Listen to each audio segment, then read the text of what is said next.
something over there which you guys can't see. The camera will be moved. Needs to upgrade, but it's coming slowly but steadily. But welcome back to the Sunday League Effect. Nick left us last week, so we didn't have a full episode. No. What are you looking at? Sorry.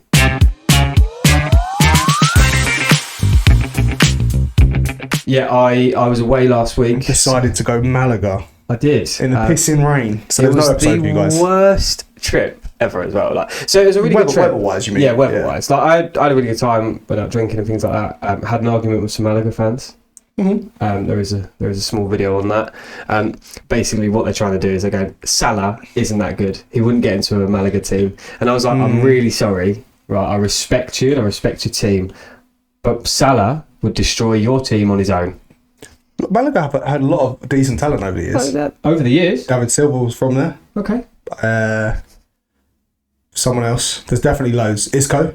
Was it Isco? I think so. Get in the comments, let me know. But Malaga used to have a really good team. So, to be fair, I know. Speaking of Salah, we're going to touch on Salah a little bit. We're not going to touch Salah. We're going to touch on Salah. Okay, that's fine. That's how he's ghosted. But a little bit of a quick fire. What we're going to go through today. Yep. United dominate Leicester. Arsenal edge a piss poor Chelsea team that looked toothless. Game.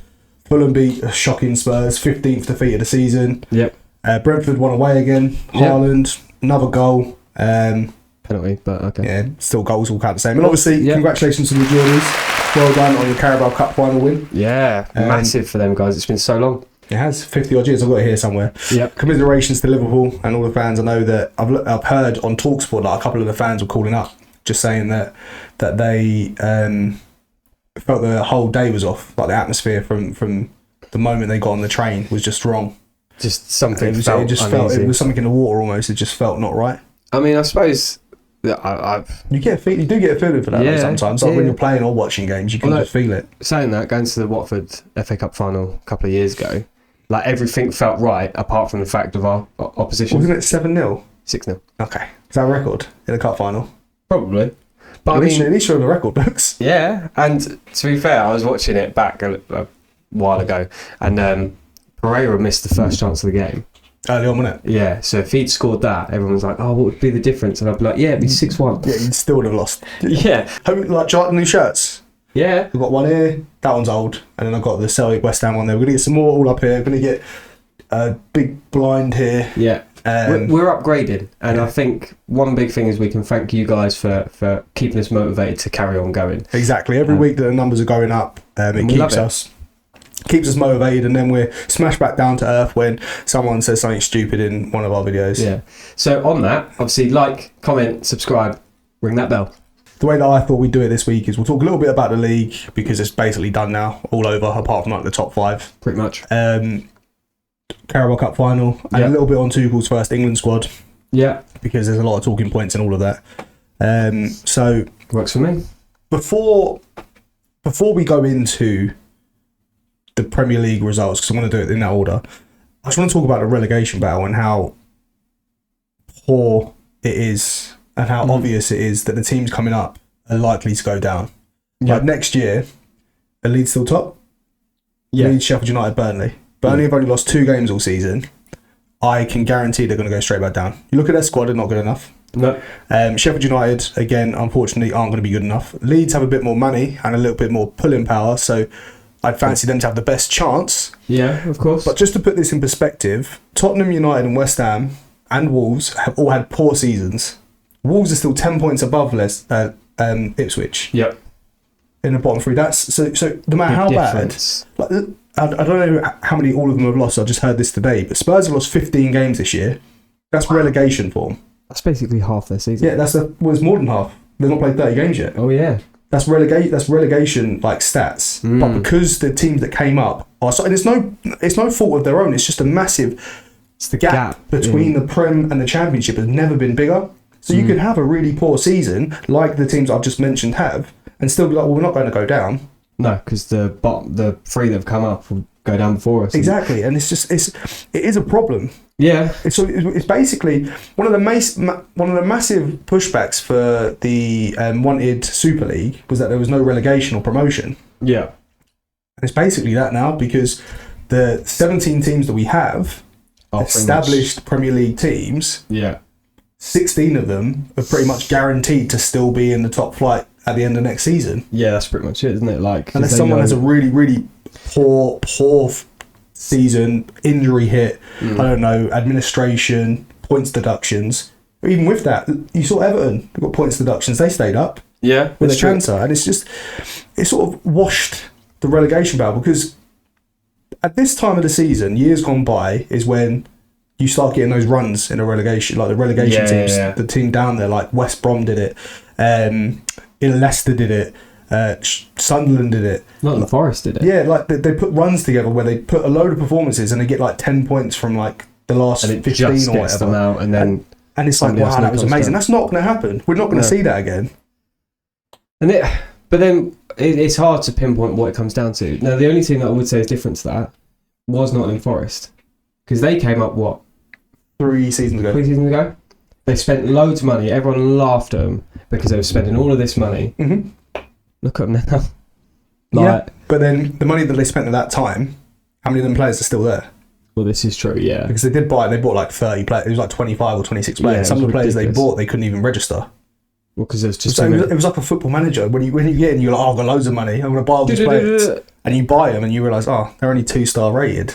My scout told me there were 4. They're in the reserves. Yeah. And you can't get rid of them for years. Bye. But it's sort of just a wash. And I wonder if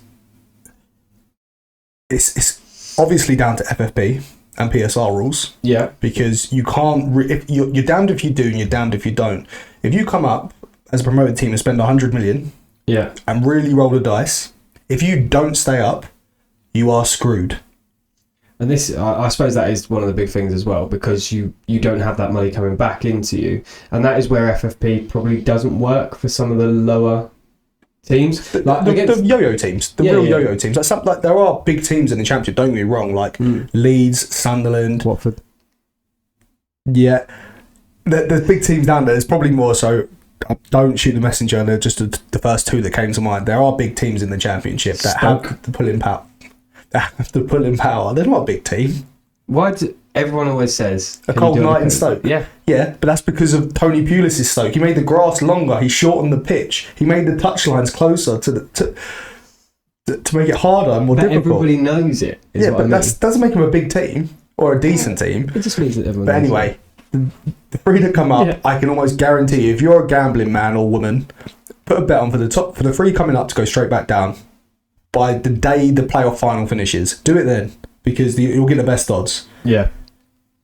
And I'm just hoping that we don't. You're never coming back up. I actually like the Championship. And this is what a question that I was going to lead into for obviously you, because you're a Watford fan, and also anyone else who is a fan of anyone in the Championship or even League One. Yeah. Is getting to the promised land of the Premier League a bit of a poison chalice? I think it is now. Like, would you rather have a decent FA Cup run, like say quarterfinals, and finish outside the playoffs, or would you rather get promoted for a season in the Prem? In all likelihood, ends in relegation. I think this is one of the big things. Is like everybody wants to get to the Prem. Every Championship fan that you speak to would go, "I want to get to the Prem." Yeah, and it's great. And everything, the build up. From, say, if you're in the playoffs and you get to playoff final, you win the playoff final, that's your big day, that's your good. And then as soon as the next season starts, everyone loses interest. Ooh. But what also happens there is you get a lot of new fans of the clubs. We got it with Watford when we had our big run. And now those new fans are so toxic because they're like, oh, we should be up here. No, we don't deserve to be in the Premier League. Yeah. That's just all it is. And unfortunately, like you say, with the gaps between the teams, no Championship side really should be staying in the Prem because we can't. We can't afford to keep up with the big boys. It's not sustainable. No. I think obviously the priority for any team coming up is to stay up, but I think they lose sight of it sometimes. A lot of the teams, like Burnley last year under Company, Southampton under what's his name, Russell Martin. Yes, you played great football. It's admirable that you tried doing it in the Prem. But fundamentally, we've touched on it before, the players aren't good enough to do it at the highest level. So sometimes you need to be like, right, this is still my ethos, but we need to get points on the board. Yeah. I hate to say it, but one team that actually did that relatively well was Luton. Luton did do it well. Sheffield United did it well, but this is my point. Even though Luton had a good season, they still got relegated. and it's every year it's getting harder and harder. And it's going to happen again. Yeah, they're 23rd, aren't they? And then that leads into my point even more. Like the parachute payments are there. Yeah. But look at it. Where did it go? I don't know. But what do you think? If there's any Championship fans, or not even just football fans, even if you're just a fan of a club in the Championship, just a fan of football, like what just to get a bigger perspective on it, not just ours, is it worth it? Because realistically, you get to the Prem, you're a mid-table Prem team. Your season's done by end of Feb. Yeah, every year, pretty much. So you want to be pushing on for Europe, or you want to be avoiding relegation. Like what? So I'm just interested to find out what some people's takes might be on. But anyway, we'll go into a few of the games. We'll touch straight on Leicester losing to Man United again. 7-game goalless home streak for Leicester. The worst managerial appointment, arguably, in Premier League history. He's having a really tough time of it, isn't it? Really? Well, I've said it before. I was like, you can't hire a manager based off of his playing accolades and a 4-game cameo at Manchester United, which I don't care what anyone says, that is what the Leicester board have done. Yeah, they've seen it and gone, he did all right. He did all right there, and it's Ruud van Nistelrooy. We'll get the fans up. You cannot tell me they wouldn't be better off if they'd have kept Steve Cooper. They probably would have been. And I know the performances weren't great. No. But then you just got to look at the teams around. But saying that, looking at their squad, it's not a great squad, don't get me wrong, but the players there that have the capability to be in and around the Prem. It's just, it's gone so wrong for Van Nistelrooy, and now he's tainted his whole career. Bruno again, very good performance from him, a goal and 2 assists. He's now surpassed, ironically, Van Nistelrooy's record at Man United, 112 Premier League goal involvements. Nice. Just behind a couple now. I didn't put who in, but I know he's right up there. And Bruno Fernandes, for all of this times that we've dug him out and he gets dug out, he's the only consistent performer this year for United. And he has pulled that team through the mire at the minute because they relied on him. He got a hat-trick against Sociedad. I know 2 of them were penalties. He got a goal he's getting goals and assists so all often. Across the board and he's so important for them. If he gets injured, I reckon they would have been. But he's the type of player that just doesn't, you know what I mean? There's certain players that are just never injured. They managed to avoid it. Yeah, I think it's just a want to play. Like I look at players like we play for injuries. I know it's not the same level, but you can. You fundamentally can. At the end of the day, like obviously say about being the same level, but we don't have the same level physios training that they have. So but yes, they have so much there that I do question these injuries. Like Luke Shaw, what even is his most recent injury? He's injured again. He's been out all season. No. He got fit for the Euros and then got injured for the season. Mikel Antonio nearly died in a car crash and he's back in full team training before Luke Shaw. Is he back in full team training already? Like he's doing cardio work. Non-competitive. Yeah, but he'll be back by the end of the season. Is what they're guessing. Yeah, he is a machine. But it's nice to see United. Obviously, United have had a youth player on their bench. I don't know the exact date, but I know it's been like 50, 60 years every game. Yeah, they've had a youth product on their bench. 2 of them were on at the weekend. Harry Amas left back and Heaven. Yeah, he got injured. 18. He looked really good. He did. And I don't know how bad the injury was, but I think he's out for a little while. I think. Well, he came off on the stretcher and they'd splintered his leg already, which is a concern because if they've done treatment on pitch, it's a concern. Well, they ask the player, don't they, normally? Well, yeah. It's also a protective measure. So of course, there probably is information about the injury to say how long he's going to be out for. Someone put something up, but it looked. But they both look very good. Yep. And United have a good youth system; they always have. Yep. But they got Heaven from Arsenal. I think they got Anas from Watford. This is a prime example again. Just going back to what I was talking about the relegation teams. Leicester, if they'd have won, would have been 6 points behind Wolves. Yeah. Against a United team that just had a tough game in Europe on Thursday. They played on Thursday, didn't they? Yeah. So I know it's difficult, but Leicester didn't lay a glove on them. No. And United weren't great. They're still not great. They're getting results now. They're getting They're not grinding things out. But they're not. The performances aren't a whole heap better than what they were. No. So it's just what you do as a Leicester fan. You must be absolutely dying week in, week out watching that drivel, because it is absolute drivel. Like Ipswich play decent football at times. Yes, they're not winning and they're conceding goals. Southampton are dreadful, but there's still a semblance of play style for both those clubs. With Leicester, I genuinely don't see. I know I know for a large period of the season they looked more likely to stay up than those other two, but still, I just struggled to see what does he do. Do you know what the worst thing was? Is when the first goal went in, I was watching the game, and every single person on that pitch, Leicester player wise, had given up. Even Jamie Vardy now, the words that I could read from his lips when he was like, I can't remember who took a shot or something. Yeah. And he was just like, you could see him go, fucking hell. Yeah. And the frustration is there for all the players. Obviously, Jamie Vardy's at a point in his career where he probably can't get a move unless it's somewhere like Saudi or something like that. He won't move now. He's had a whole career. He hasn't had a whole career. They gave him his big shot, didn't they? And he won the Premier League with him. Yeah. FA Cup. Leicester have been a big team over the last, not a big team, sorry, I'm using the wrong words. They've been a decent Premier League team over the last sort of 10 years. Yeah. Winning the Premier League in 2016 and the FA Cup, I think, was 2018, 19. Yeah. Around that, it might have been a bit later. And Jamie Vardy was obviously there for that. It's a soulless club, and I just don't know how it's happened. It's similar to do you remember when Portsmouth won the FA Cup way back in 2006 or whatever it was? Yeah. They dropped off a cliff because they overspent. I can't see how Leicester have overspent. When you look at the likes of the money, when they look at the likes of money they got for Riyad Mahrez, N'Golo Kante, Danny Drinkwater, they got money for these players, and they might have. I know they did waste a lot of money on players like Slimani, Daka. They paid 30-40 million, but for a Premier League team nowadays, 30-40 million is a drop in the ocean. That's nothing, especially a recent Premier League winner and a recent FA Cup winner. They played in European Cups. This is the thing, isn't it? It's almost like when they won those, every single person, player, board member just went, "Okay, we're done now. Yeah, that's it. Don't worry about anything else." And they didn't try and push for anything more because obviously they had European football. But it's I just wonder with the obviously tragedy with the chairman in the helicopter crash. Yeah, well, that was before the Premier League. No, it wasn't. It was after. Was it after? Yeah. Oh yeah, no. It might have been before the FA Cup, but it was after the Premier League. I just wonder if that's tainted the club more than just not tainted the club. Sorry, that's the wrong word.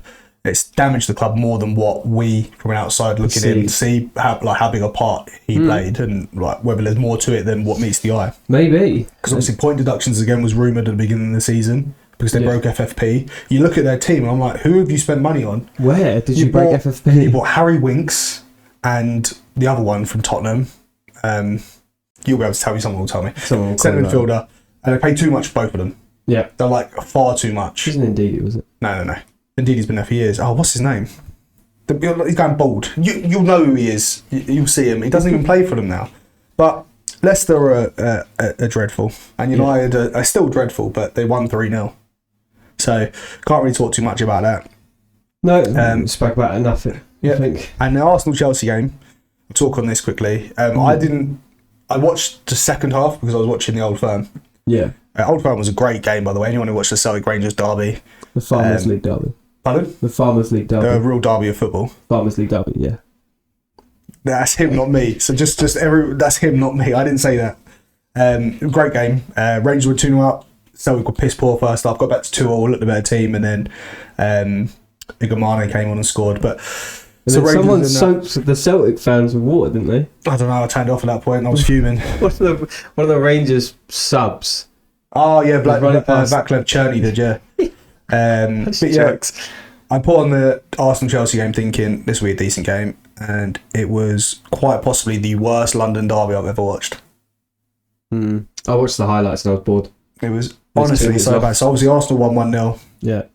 Chelsea managed to register their lowest XG in any game, in any competition under Maresca, 0.35. I don't understand how the drop-offs come.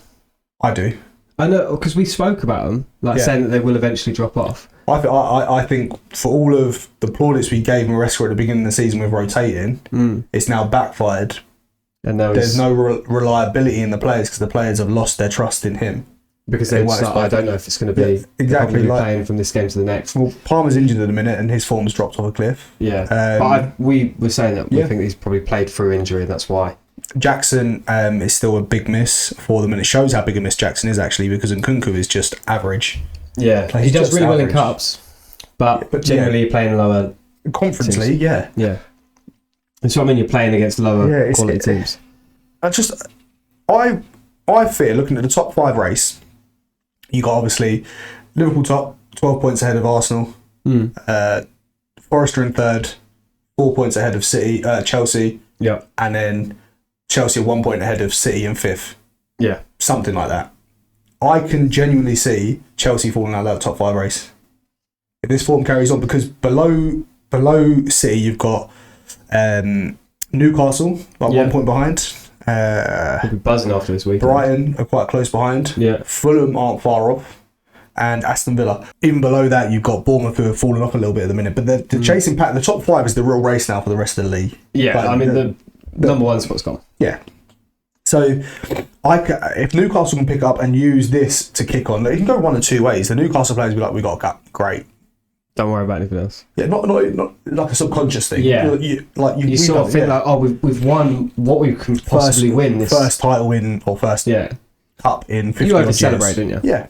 And then it's a subconscious thing, you drop off, your levels drop. But alternatively, you could really kick on and be like, look, we beat the team that's about the champions elect. Yeah. That's where we should be. So why can't we finish 5th, 4th, 3rd even? There's no reason why they can't, because nothing really stopping them. Newcastle's form, apart from those 2 games before the Carabao Cup semis, around there where they lost a couple of really dreadful games, they've been consistently really good for a while now. Positive as well, and I do fear that for Chelsea, there's rumours swirling about Maresca, and fan discontent already. It was always going to happen. Yeah, Ticking of course time it was. bomb. He wouldn't have been the fans' choice. He wouldn't have been many pundits' choice. Yeah. So all it takes is a small blip for the questions to be asked, and rightly so. Like, how can they go from potentially title rivals in, what was it, October time, to now we're genuinely questioning if they'll finish in the top 5 and Champions League, which they need.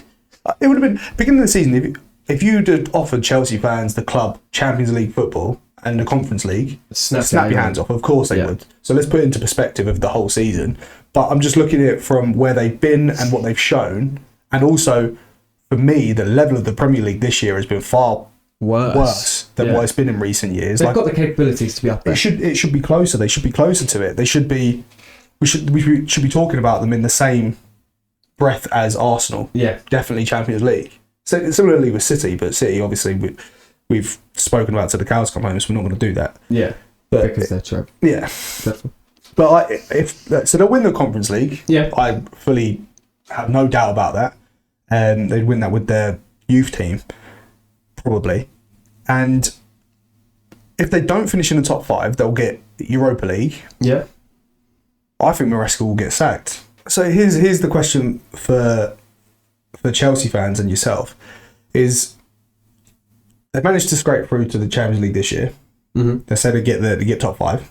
Next year, can they challenge for the top 4 or 5 again with Champions League football? Nah.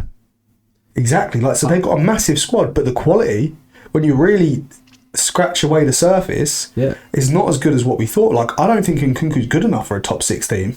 João Felix clearly isn't, because they got rid of him. No. Kieran Dewsbury Hall isn't good enough. Nope. Their whole back 4, I don't think Levi Colwell's very good. Cucurella is decent. I like Levi. I wish Levi Colwell was good, but I watch him. Every time I see him, he's always complaining after he's made a foul. Yeah. He gives fouls or penalties or free kicks away, and he's moaning. I'm like, it's a foul. You've done It's clearly a foul. And it's because you're wrong side or you've jumped in. And the keeper is obviously, they've got no first choice keeper. They're using 2 reserve keepers in Sanchez tandem. on that game as well was dog. Yeah. He was so lucky that Arsenal weren't more clinical in that game. And that's the story of Arsenal season. If they were clinical, they'd be 3 points ahead of Liverpool, not 12 points behind. True. But just look at the whole Chelsea team. Nicholas Jackson, there's questions about him. Is he good enough for a top... You all right? Yes. Is he good enough for a top 4, top 5 team in the Premier League? And we're saying they miss him. That's the thing. I mean, with him and Cole Palmer on full whack, no injuries, no in form, they give the whole team something, a massive uplift, dimensional shift. in how they can play football. And they've got good wingers. They have got good wingers. Yeah. Enzo, for all the times I've slated him, is a Premier League player and he is learning, he is getting better. Caicedo, Lavia, quality. Yeah. So their midfield is quality.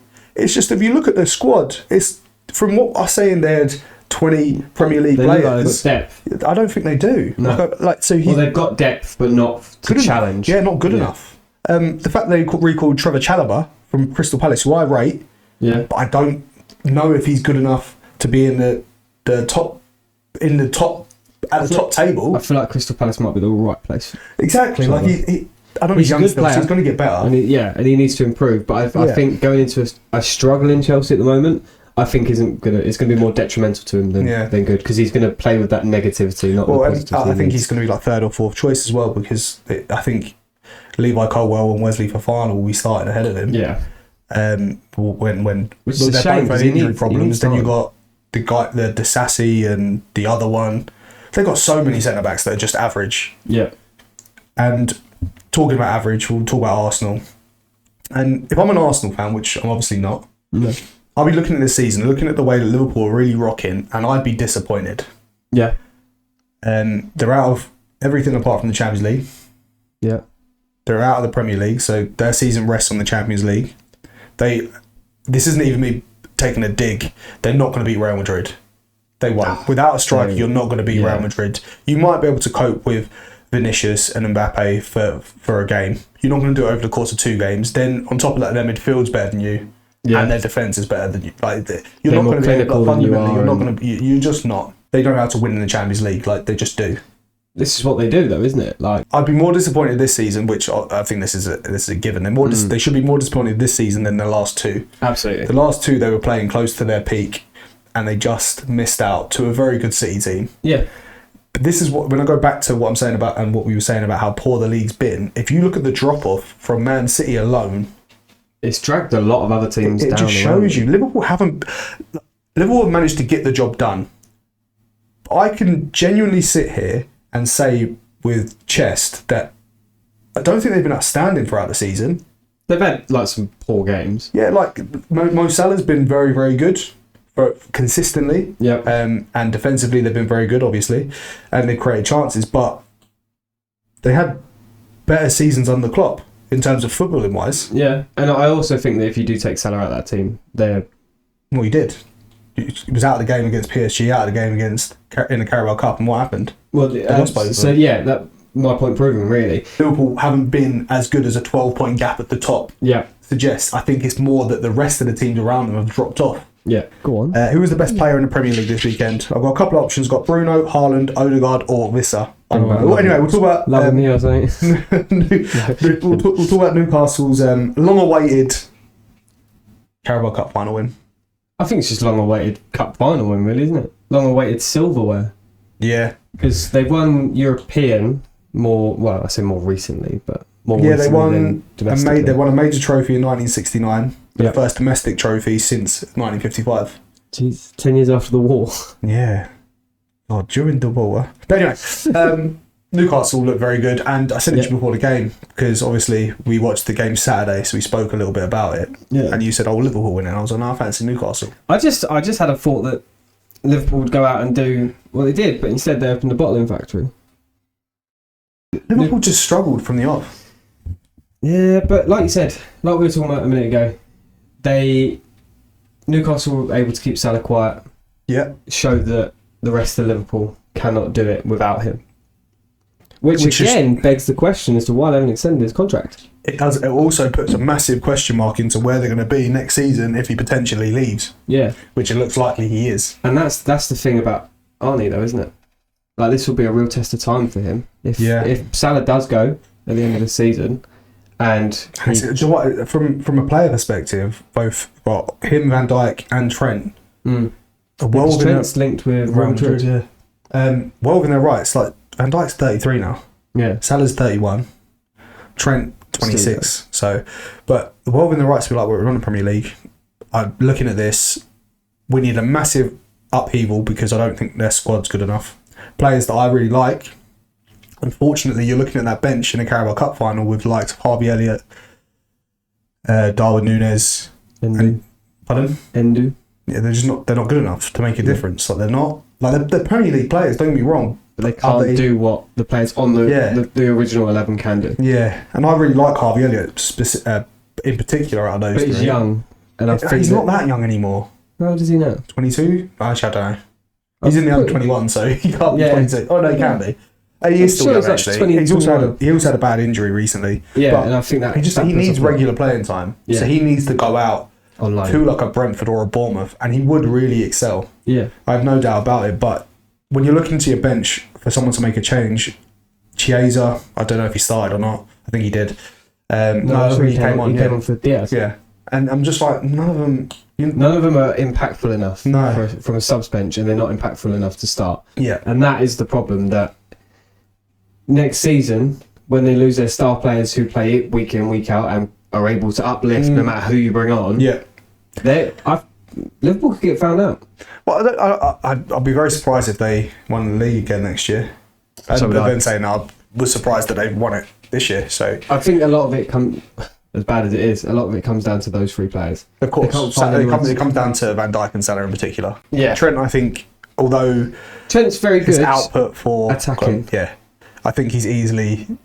He can be beaten by a good by a good winger. I really like Conor Bradley as well. And he's not got the final product. Of course, he doesn't, because not many players in the world do. But defensively, he's better, and he looks, dare I say it, hungrier at the minute. Potentially, but Trent's already got one foot out the door, hasn't he? Yeah. So I suppose it's probably he knows it. We know it. Yeah. But that ended a 9-game Wembley losing streak for Newcastle. That's madness.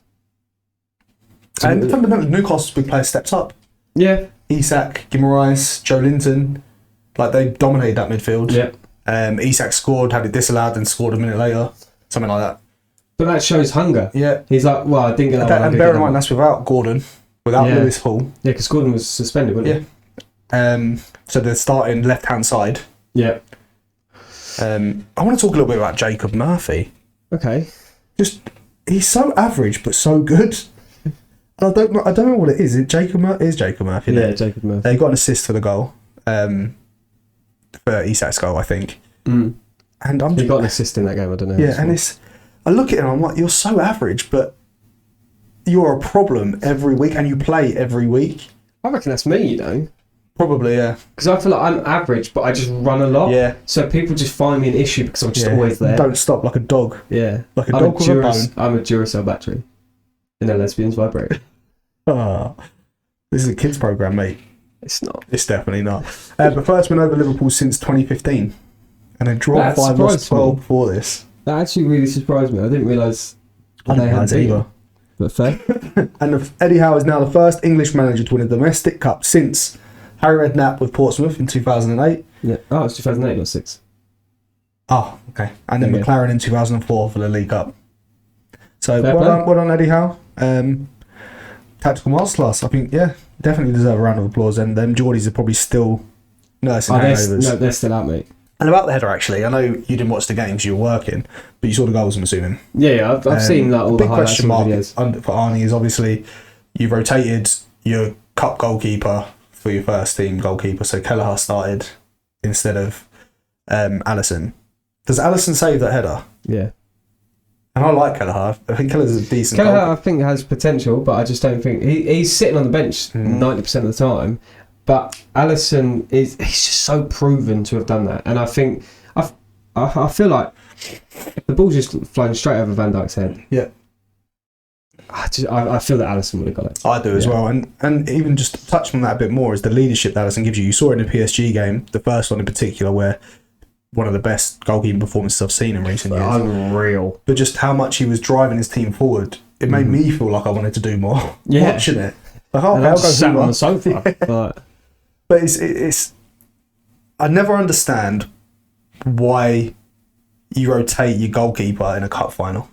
And I think it's a bit of arrogance for the top teams, if I'm perfectly honest. Yeah. A neutral perspective is like you're underestimating your opposition.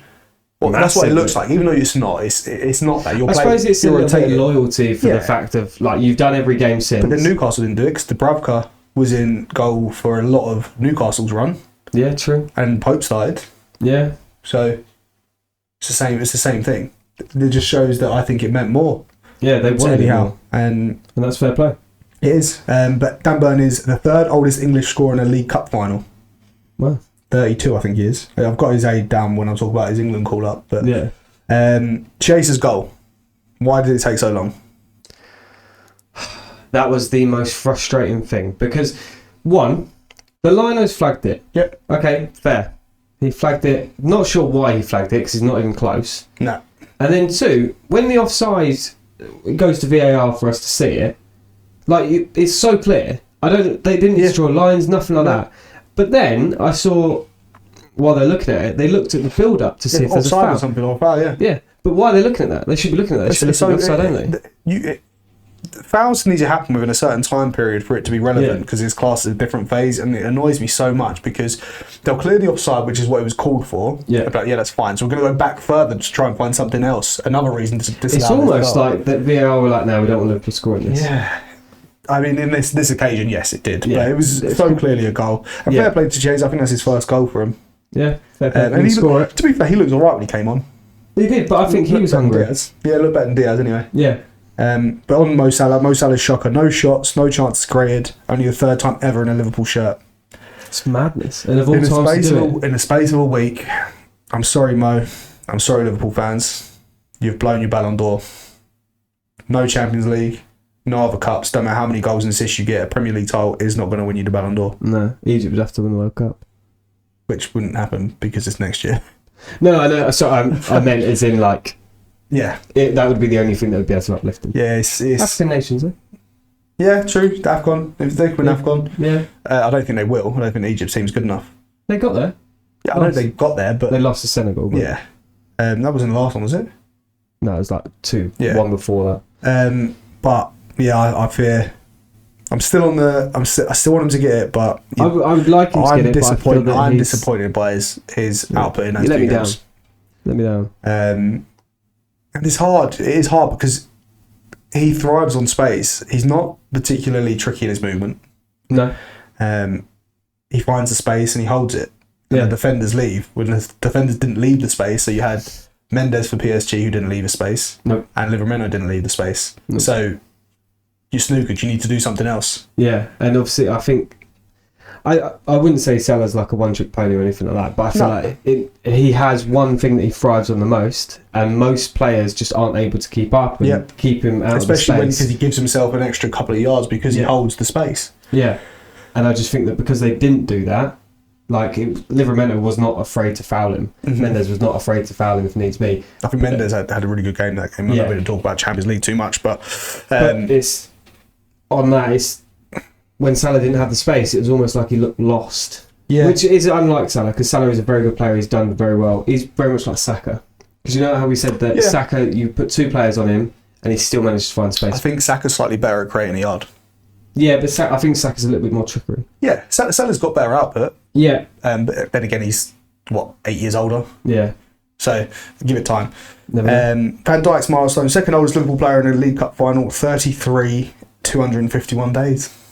So, yeah, he's an old man now. ISAK's moment of brilliance and time to shine. That was his 100th Newcastle appearance. 58 goals in that time. That's not bad. That's not bad going, is it? Only Haaland and Salah have more goals since his debut.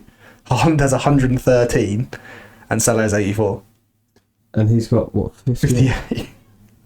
But some jump. But for 18 months, he was rotated every other game with Callum Wilson. So it's not the same. And also, before he came to the Prem, he wasn't scoring goals every game for Sociedad. He wasn't. He was a young player, much like Højlund, that was ready to make the jump to the Prem or better league, better team, but wasn't the finished product. Yeah. He is created and moulded himself into what we see now. Well, he's not done it. That obviously the coaching staff and players around him they put him up to be like that. Yeah. That's saying that ISAK stays.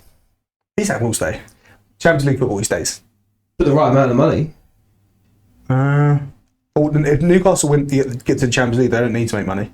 They'll be fine with PSR. I mean, they're fine for money anyway. But but before this season, they couldn't because of PSR. Oh yeah, I suppose. Yeah. What next?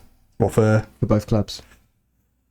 Newcastle push on top 5, and I tell you this for nothing. Liverpool are lucky they're 12 points clear. Not lucky because obviously they've earned it, but lucky in the sense that that's how big the gap still is. Yeah, so now that they've had this, it becomes what they've got to hope, though, is that they don't go on a really bad run. 12 points clear with 27 to play for. Yeah. So they need to lose half their games. And they need Arsenal to win them. Awful week for Liverpool. Do you know what this week reminds me of? You know when we were younger, I just always remember, it might not have been, so apologies if I'm digging Arsenal out, but it always used to be, particularly when Wenger was over that curve of really excelling at Arsenal, when he started to dip and there wasn't as much success, there'd be a week in March every year where their season would fall apart. They'd fall out of the title race, they'd go out of the FA Cup, and they'd lose in the Champions League in the space of a week. Yeah. And that's basically what Liverpool have done. I mean, I don't know what Liverpool's next sort of run of games are. Like, do they have difficult games coming up? I have no idea, I haven't looked. I think they've got... they've got to play Arsenal at some point. I think they've got to play Leicester as well, so... No, is the answer then. So, Liverpool have Everton, Fulham, West Ham, Leicester... Wait, what? Liverpool have Everton? Yeah, Liverpool have Everton. I don't know if any of these are cup games. No, they're not, because they're out of the cups. Yeah. They've got Everton next. Yeah. Fulham, West Ham, Leicester, Tottenham, Chelsea, Arsenal, Brighton, Palace. Yeah, They'll win against Everton, win against West Ham, win against Leicester. They're at home. At Anfield, they'll win against, at the bare minimum, they'll win against Everton at home, West Ham at home, Leicester away, Tottenham at home, and Palace at home. So then they can afford to lose the rest of them games if they win them. So it's pretty much done, isn't it? Yeah. I don't know what Arsenal's fixtures left. They've got Fulham, Everton, Brentford, Ipswich, Palace, Bournemouth, Liverpool, Newcastle, Southampton. Oh, all right. That's actually very similar. But Saka's been missed massively for Arsenal, and it can't be overlooked. Their main attacking output or threat has missed a large part of the season. It's like Salah. Yeah. It'll be those 2 games. Yeah. Last bit on Newcastle. Where does this rank in Newcastle's history of Carabao Cup win? I think it's got to be pretty much up there, especially against history, definitely. Yeah, and I think in our lifetime. Yeah, definitely. And I think for a lot of the fans that have come in since Newcastle got money, which they'll be like, oh look what we've got now. I think you'd be surprised. I think Newcastle's one of the clubs that harbour real fans. I think I know, but I think that's because of Newcastle itself, like the town. Yeah, it's a different. It's different gravy up there. It's a different world. Yeah. What do Newcastle fans think? Would you? Yeah. Let me put it like this: Would you take a Carabao Cup final and not finishing in the top 4 or 5? I think anyone would take silverware. I mean, like from a personal aspect of me, they're slightly different though. Yeah, they're the richest club in the world. So it's a matter richer than Man City. Yeah. So it's a matter of time before Newcastle are at the top table. It's just they got to find a way of doing it over a period of time. Not like City did do it because they're not allowed to drop the amount of money that City did now. So they got to grow their global. They got a little slower, didn't they? Yeah, they've got to grow their global. That's it. No.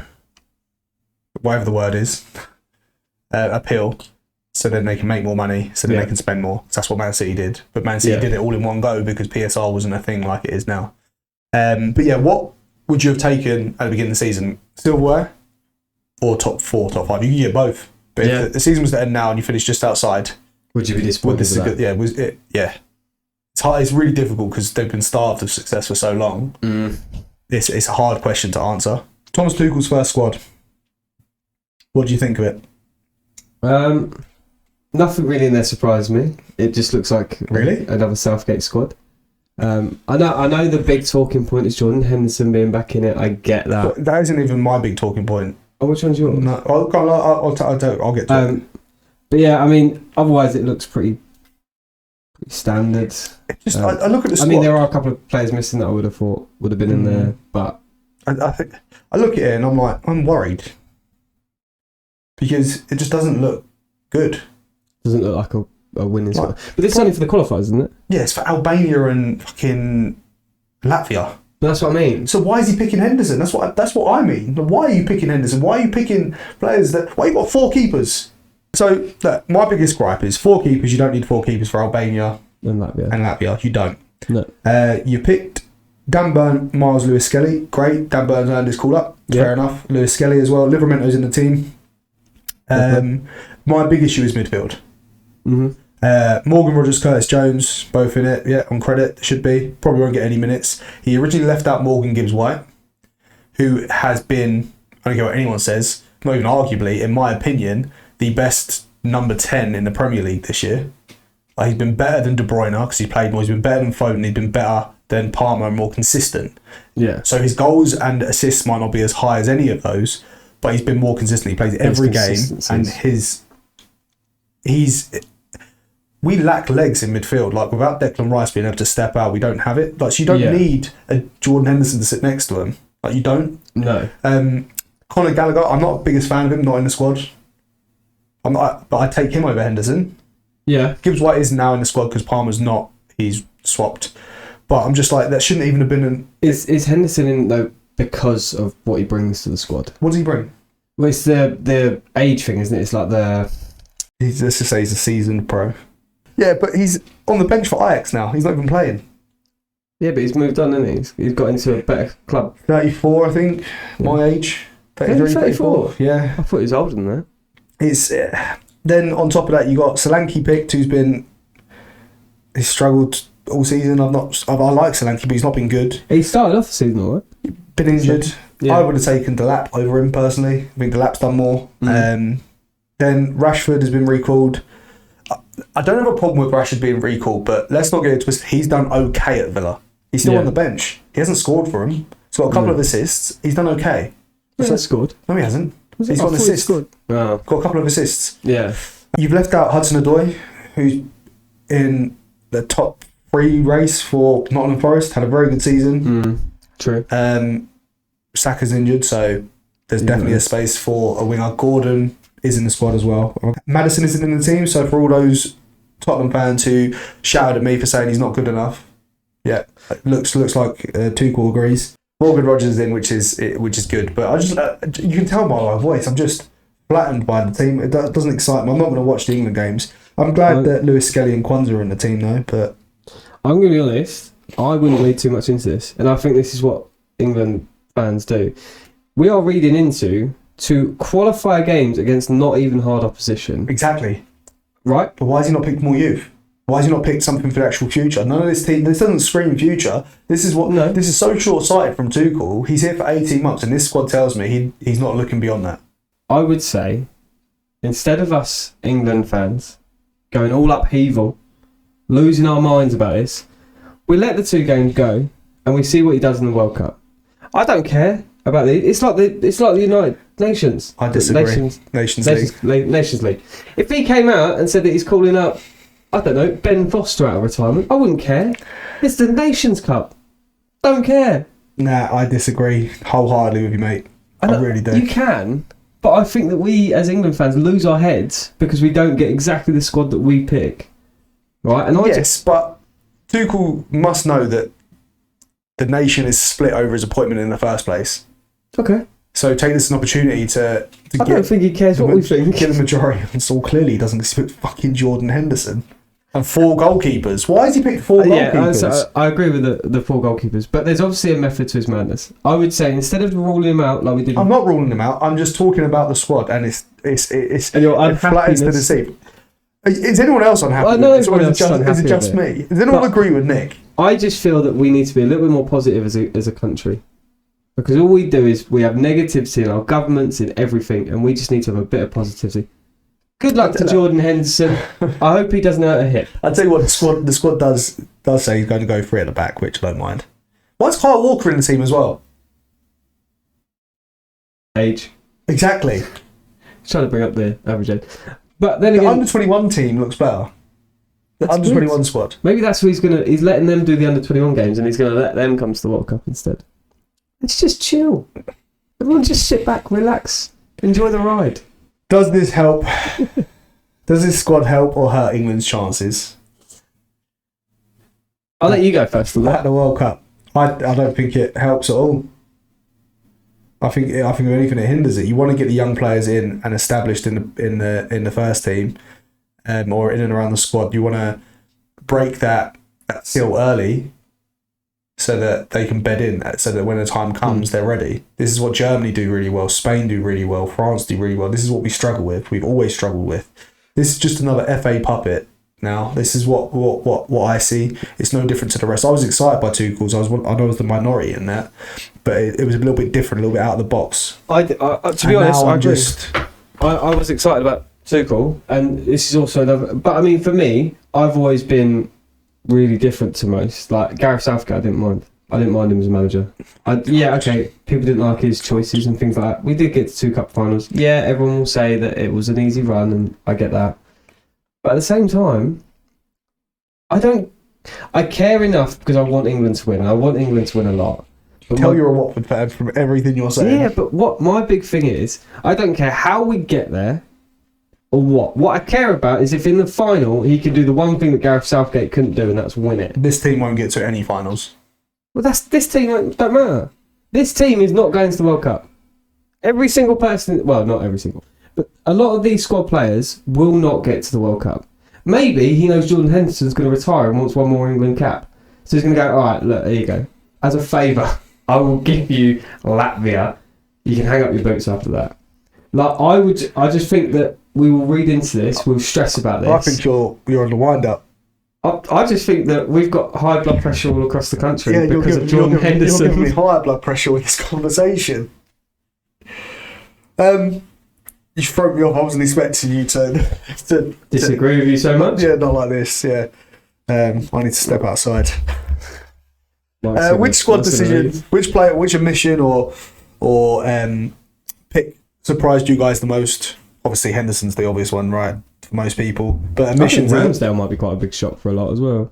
Mm-hmm. Right, do you have a quiz?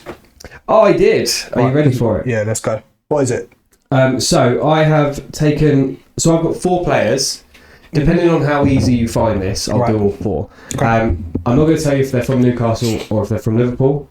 I will give you every club they've been to from youth, and then I'll tell the year that they moved to whichever club. I'm not. So they're Newcastle or Liverpool players. They're Newcastle or Liverpool players now, most recently. No. So they probably. I reckon I'll get all of these. They probably could have played in the cup final. I reckon I'll get all of these. Okay, right. So. Okay. Right. So I'll start with the youth. You play along as well. Yeah, do it. So 2012 to 2017. Yep. Was at Brescia Youth. Brescia Youth. Yep. 17 to 20. Brescia, like adult team. 88 appearances, 6 goals. Chaser. Don't guess until I finished. Okay. Because you got it wrong. Okay. 2021, loan to AC Milan, 25 appearances, 0 goals. Loans at AC Milan? Loan to AC Milan from Brescia, yeah. From Brescia, okay. And then at the end of that season, moved permanently to AC Milan, 21 to 23. AC Milan, 70 appearances, 7 goals. Before moving in 23. 2. I'm not telling you for 2. They finished in either Newcastle or Liverpool. And he was at AC Milan? He was at AC Milan, yeah. I'm trying to think. Do you want... I was only thinking Liverpool players. It could be... I can also give you their nationality. Yeah, give me the nationality. He's Italian. That didn't help. Okay. It's a he as well. Thanks, mate. There's no Italians in the Newcastle team, I don't think. Is there not? I'm trying to think. Oh, they might be on the bench, to be fair. So I did say that they might have played, but they are a current either Liverpool or Newcastle player. I've got no more hints, so I can only give you the answer. The only Italian player I can think of is Chiesa. Oh, God. Brescia to AC Milan to Liverpool. Yep. Basically. Well, I didn't say Liverpool. AC Milan to... Either or. And he's Italian.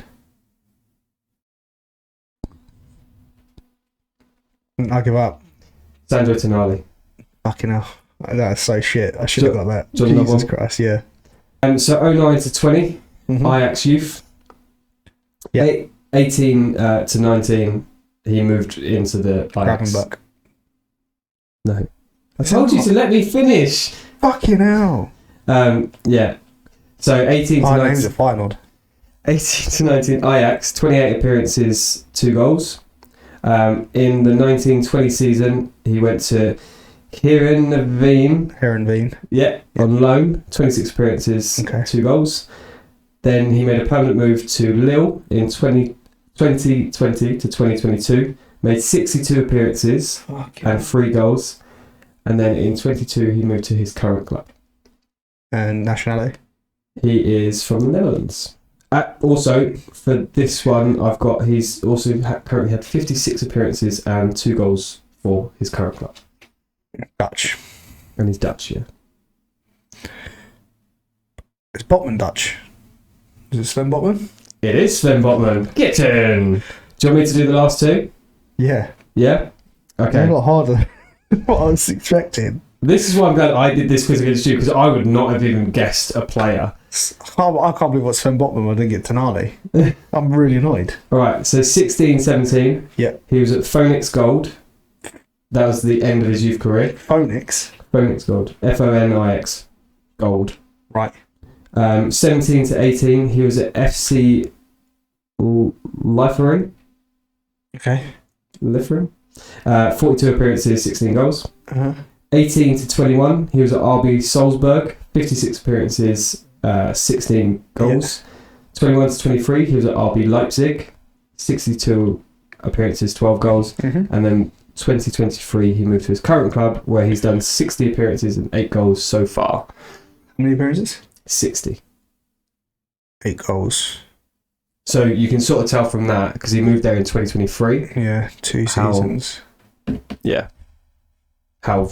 What was the first team he was at? Youth team or... Yeah, no. FC Liefering. Spell it. Liefering. Mm. He also went to RB Salzburg and RB Leipzig. He's also Hungary. Hungarian. Hungarian.